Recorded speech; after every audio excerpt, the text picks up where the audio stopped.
ჩვენი სტუმარია ლევან მეტრეველი, ექიმი, მოგესწრა დიპლომატი, მოგესალმებით მადლობა გადაცემაში. სტუმრობისთვის პირველ რიგში მოდი დავიწყოთ ამ თემაზე საუბრით, მიუხედავად იმისა, რომ დღეს სიახლე, ასე ვთქვათ, ქართულმა ოცნებამ სხვა რამ შემოგთავაზა, მინისტრის მოადგილის დაჭერას გულისხმობ, მოდი დავიწყოთ ამ თემით, ვიდრე იქ ბრიფინგი იქნება. საქართველოს მოქალაქეების წინააღმდეგ წყლის ჭავლში გარეული ქიმიური ნივთიერება, რომელიც წვავდა BBC-ის სკანდალური გამოძიების შემდგომ, ეს თემა არ ჩამოდის საერთაშორისო ტრიბუნებიდან და საქართველოდანაც ცდილობენ, რომ ეს საერთაშორისო გამოძიებამდე მივიდეს. ყველა ცდილობს, რა თქმა უნდა, რეჟიმის გარდა. ფიქრობთ, რომ ეს საკითხი სიმწვავეს არ დაკარგავს? ვერ დაკარგავს, იმიტომ რომ რაზეც ახლა ჩვენ საუბრობთ, სხვა შორის ცოტა ხნის წინ თქვენ ამ სტუდიაში მქონდა იგივე თემაზე საუბარი, ეს არ არის რამენერად განსხვავებული იმისგან, რასაც ადგილი ქონდა ირანში ცოტა ხნის წინ, რასაც ადგილი ქონდა სირიაში და სხვა ქვეყნებში. და ეს ყველაფერი არის შედეგი იმისა, რაც პრეზიდენტმა სანდუმ თქვა. პირდაპირ შედეგი, ანუ ოდნავ აბსტრაგირებას მოწამვლიდან იქ ვიღაც კორუმპირებული ჩინოვნიკის დაჭერიდან თუ გავაკეთოთ, მივალთ იქ. რაზეც იყო პრეზიდენტ სანდუმის კომენტარში საუბარი. მე მქონდა ბედნიერება, რომ საქართველოს ელჩად მემუშავა მოლდოვაში და არ მეზარება გამეორება იმის, რომ მაშინ როცა მე იქ მუშაობდი, საქართველოს ძალიან ბევრი ნაბიჯი წინ იყო მოლდოვაზეც და უკრაინაზეც, ხო? მაშინ მოლდოვა ჩვენგან სწავლობდა, ჩვენ გთხოვდა ვიზიტებს აქ თავრობის წევრებს და ეხლა აღმოჩნდით ამ მდგომარეობაში, როდესაც საქართველოს დასახელდა უკვე ოფიციალურად საერთაშორისო ასპარეზზე მეგობარი ქვეყნის მიერ რუსეთის ორბიტაზე მოძრავ რაღაცა მაფიოზურ წარმონაქმნად და ის რაზეც თქვენ საუბრობთ, ეს იქნება მოსახლეობის განადგურების ცდელობა თუ ჩვენი საქართველოს მოქალაქეების საერთო დოლათის მოპარვა, ეს ყველაფერი ამის შედეგია. ასევე შედეგია ის, რომ ამდენი პოლიტპატიმარია ქვეყანაში, თქვენ წეგან ახსენეთ სულ ცოტა ხნის წინ გამოსული პოლიტიკური ლიდერები, რომლებსაც თავზე კიდევ ჩამოუკიდეს ახალი ბრალდებები და პირველ რიგში ამის დასტური არის პრეზიდენტ სააკაშვილის სრულიად უმიზეზოდ ციხეში ყოფნა. კი ბატონო. და საბოლოო შედეგი საქართველოს მოქალაქე თქვენ ექიმიც ხართ დიპლომატთან ერთად, კი რუსული ორბიტა, ქიმიური იარაღის შესაძლო გამოყენება, ადამიანების წამება, რეპრესიული კანონები, ყველა ეს გზა ხომ რუსული გზა, ეს ერთი მეორის ნაბიჯები, მოყოლებული ნაბიჯებია, რომელიც გაიარა რუსულმა ავტორიტარულმა სისტემამ და არა მარტო ეს არის ავტორიტარების ხელთ რა არის, ხომ? შეზღუდო პროტესტი, გააჩუმო, გააქციო ხალხი და შენ იყო ხელისუფლებაში მუდმივად და მე საუკეთესო შემთხვევაში შენ გადასცე ხელისუფლება. ეს არის მოდელი, ვერაფერს ახალს ავტორიტარები ვერ იგონებენ. ივანიშვილი ამ გზას დაადგა, თუმცა აქ დახვდა საქართველოს მოქალაქეების დიდი წინააღმდეგობა. მოქალაქეები წელიწადია უკვე სვამენ კითხვას, მეტია, რითი მოგწამლეთ? მე მყავდა ამ სტუდიაში არაერთი ადამიანი, ვინც საუბრობდა განგრძობით ჯანმრთელობის დაზიანების პრობლემას და ითხოვდა პასუხს კითხვაზე, რომ შევძლოთ ადეკვატური მკურნალობა, გვითხრით, რით დაგვაზიანეთ. ამ კითხვაზე პასუხი არ არის გაცემული ახლა, ხშირად იყო ხოლმე საუბარი 9 აპრილის პარალელზე და მაშინდელი ჯანდაცვის სამინისტროს რეაქციაზე, ქმედებაზე და მაშინდელი ექიმების გმირობაზე ფაქტობრივად, რომლებმაც ძალიან მოკლე დროში თქვეს რაში იყო საქმე.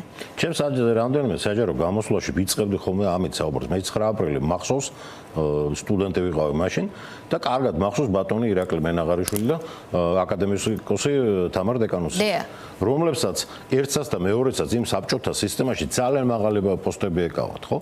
და არც ერთს და არც მეორეს ერთი წამით არ უფიქრია, რომ როგორმე გაემართლებია ადამიანების მოწამვლა. პირიქით გვერდ შეედგნენ ამ ადამიანებს, სასწრაფოდ მოიძებნა რესურსები ამ დაზარალებულების და დიაგნოსტირებისთვის სამკურნალოდ და რას თავარია ამ ყველაფრის ამ ინფორმაციის ქვეყნის გარეთ გასატანად. და მარტო ბატონ ირაკლის და ქალბატონ თამარს არ ეხებათ ეს ეხებოდა იგივე ჭალებში საბჭოთა მილიცია, რომელიც მოსახლეობის ხარეს იდგა, რომელიც თავის მოქალაქეების ხარეს იდგა. აი ეს იყო მაშინ, ანუ 20 რამდენი 13-14 წლის წინ ჩვენ ეს მოახერხეთ ჩვენმა საზოგადოებამ და დღეს ვართ აი აქ, აი ამ აზიური ტიპის დესპოტიაში თუ დიქტატურაში. კი ბატონო. შესაბამისად, ადრე თუ გვენს არ არის თემა, რომელსაც აქვს ხანდაზმულობა, ამ თემაზე პასუხების გაცემა მოუწევს რეჟიმს. სხვა შორის ჟენევაში თუ მიადევნეთ თვალყური, ადამიანის უფლებათა საბჭოში იყო განხილვა და საკმაოდ კრიტიკული იყო ეს განხილვა. პირდაპირ ძალიან მარტივად უთხრეს დარა ხველიძეს, შინაგან საქმეთა მინისტრის სანქცირებულ მოადგილეს, რა უნდა გააკეთოს ქვეყანამ, რა ნაბიჯები უნდა გადადგას იმისთვის, რომ ამ ქვეყანას ტრაექტორია დაუბრუნდეს. ეს არის სამართლიანი არჩევნების ჩატარება, პოლიტპატიმრების გათავისუფლება, წამების საქმეების გამოძიება, დამნაშავეების დასჯა, რეპრესიული კანონების გაუქმება. ეს იყო მოწოდებები. ყველა ტრიბუნაზე ჩვენ ვხედავთ იმ თემების გააქტიურებას, რომელიც არ შედის ამათ ინტერესში და პრინციპში ვერც-ვერსად დაიმალებიან დარა ხველიძესთან დაკავშირებით იგივე ევროკომისრის მოწერილი წერილი გვახსოვს ჩვენ რატომ მომატყუეო პირდაპირ ამას ეკითხებოდა. რამდენად ხანდაზმულობა რადგან არ აქვს ამ საკითხს, უნდა ვიქონიოთ თუ არა იმედი, რომ ადრე თუ გვიან მათ პასუხისგება მოუწევთ. გაცილებით ადრე ვიდრე შეიძლება ვინმეს წარმოედგინოს, იმიტომ რომ საქართველოს ძალიან პატარაა. ჩვენი სამოქალაქო საზოგადოება მინდა გითხრათ, რომ საკმაოდ ძლიერია და რუსთაველის პროტესტმა ეს აჩვენა, ის ერთი დღით არ შემწყდარა და პლუს ხა თუ შევადარებთ ჩვენი სამოქალაქო საზოგადოების განვითარების ისტორიას და დინამიკას და გადავხედოთ მეზობელ ქვეყნებს, ჩვენ დღემდე გაცილებით წინ ვართ. საქართველოს მოქალაქეები სამოქალაქო თვითშეგნებასა და თავისუფლების სიყვარულს, ისე რომ მე მგონია, რომ ეს ძალიან მალე იქნება, პლუს გავითვალისწინოთ კიდე საკმაოდ წვავე საერთაშორისო ვითარება, სადაც ერთი მეორეს მიყოლებით ხდება ეს ეგრეთ წოდებული copy paste პრაქტიკულად დიქტატორების მადურო გამახსენდა ეხა პირველ რიგში, ხო? ანუ პანამის კრიზისის მერე მსგავსი რამ გვინახავს ნამდვილად. და ეხლა მივიღეთ ეს და ეხლა მწიფდება კიდევ მდგომარეობა ირანის გარშემო და მე ვფიქრობ, რომ ეს დიდი საერთაშორისო ტრენდია და ამ პატარა საქართველოში ამ საკითხების მოგვარებას ჩვენი დასავლელი მეგობრების მიერ წინ არაფერი არ უდგას. კი ბატონო, და ძალიან სწრაფად იცვლება თან ეს ვითარება. თუ ჩვენ ნახავთ ცნობილ კადრს ირაკლი კობახიძე ირანში ვის გვერდით იდგა, ძალიან მოკლე დროში ის თავად გააკეთებდა დასკვნებს ამ ფოტოს კიდევ ერთხელ თუ შეხედავს, ან ამ კადრს კიდევ ერთხელ თუ შეხედავს.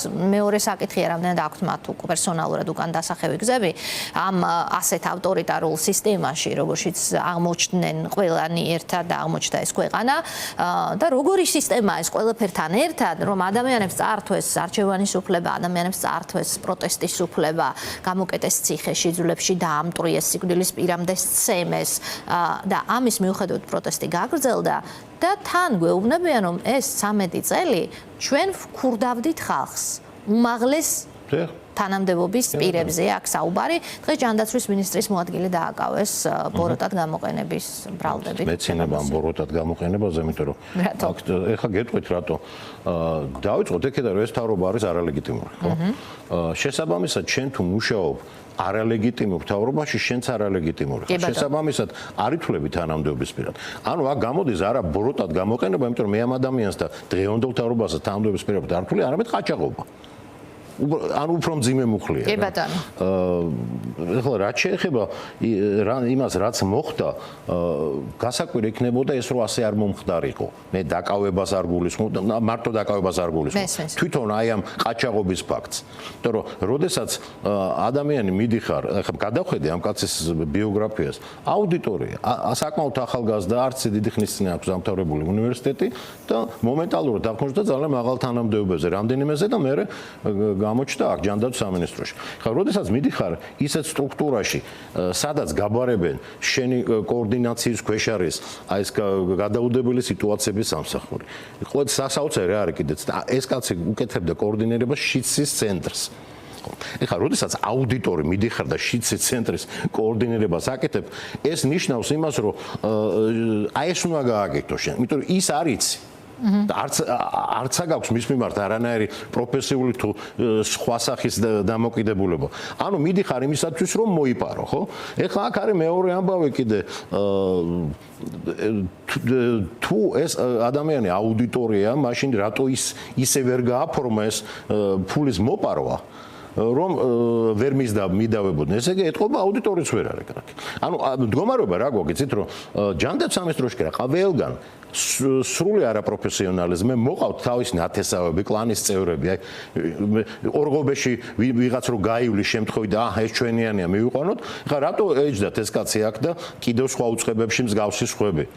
მარტივი პრინციპის გამო ის არის იმ კონკრეტული რაღაცა დაჯგუფების თუ კლანის წევრი და ეს კაცი აკონტროლებდა ფინანსებს ჯანდაცვის სამინისტროში. მას ებარა ეკონომიკური და ფინანსური მიმართულება ჯანდაცვის სამინისტროში. რომ მე არაფერი არ მეგურს და ეს პირველად ხო ხედავთ ამას გავიხსენოთ კოვიდის პერიოდი. გახსოვთ ის ხელით შეკერილი გაუბედურებული მარილისგან შეკერილი ნიღბები. გახსოვთ რას გავდა? იმაში ფულია გადახდილი.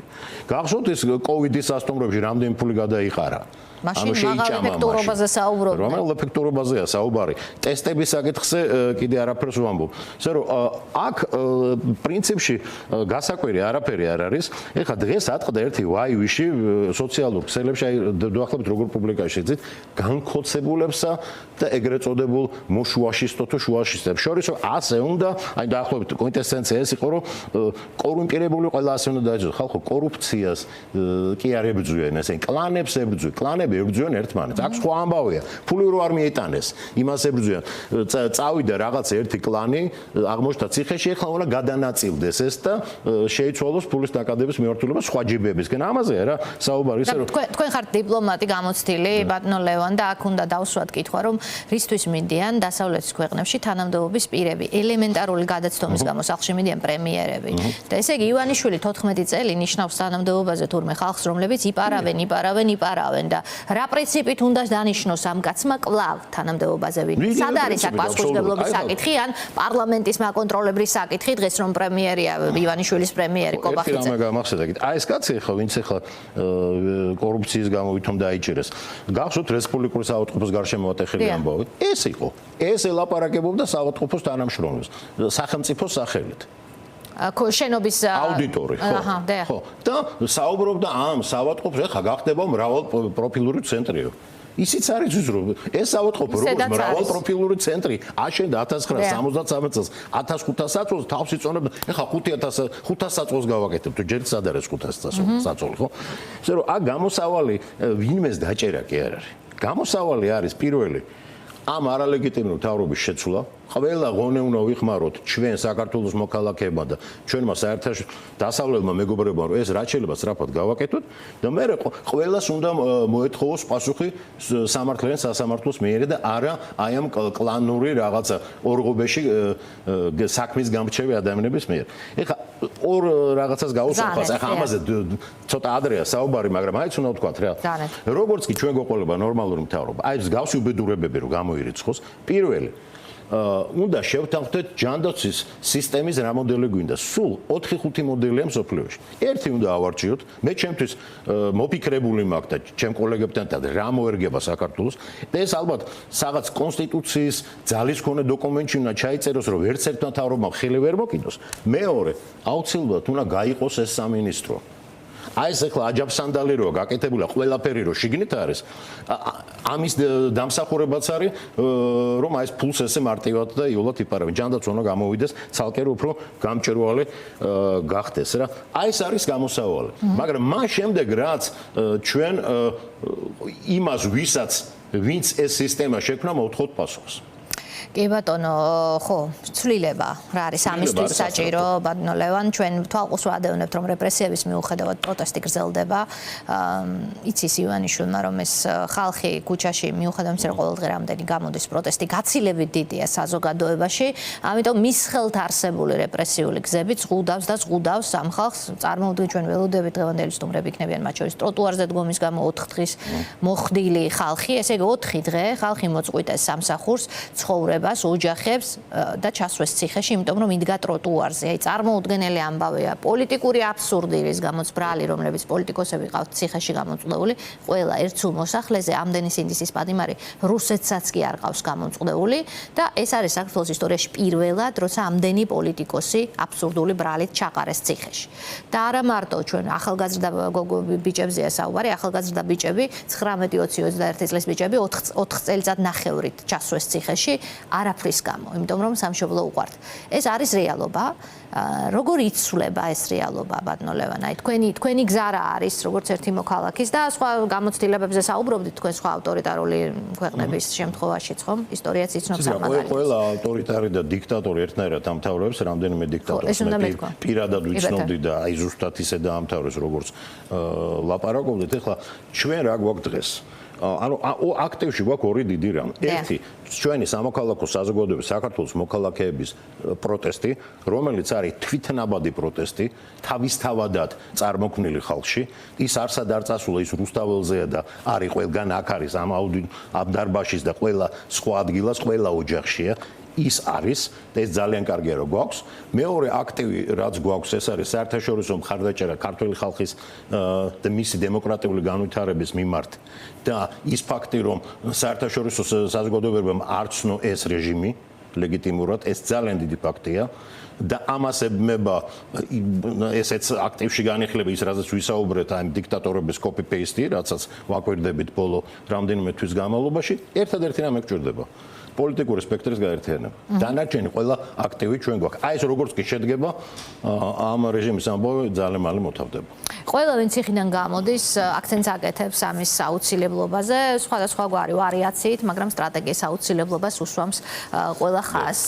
ყოველ ჯერზე ამის ხელი შემშლელი ფაქტორი იყო ქართულ პოლიტიკურ რეალობაში, ყოველ შემთხვევაში ვერ ახერხებდა პოლიტიკური სპექტრი კონცენტრირებას ერთ საერთო სტრატეგიას მიზნებზე, ყოველთვის იყოში და ასე ვთქვათ, ფაქტორები, რომელიც განსხვავებაზე აკეთებდა აქცენტს, არის ეს დრო თქვენი აზრით ახლა ეს შესაძლებელი დადგება ძალიან მალე, როგორც კი ეს ამათ გაუშვებთ და დაინიშნება ახალი სხვა ფორმატით დამოუკიდებელი საარჩევნო სტრუქტურის მიერ გამჭვირვალე და თავისუფალი არჩევნები. აი არჩევნები როგორც კი დაინიშნება, მე ელაპარაკეთ თქვენ განსხვავებაზე ვინ გიშლით ხელს.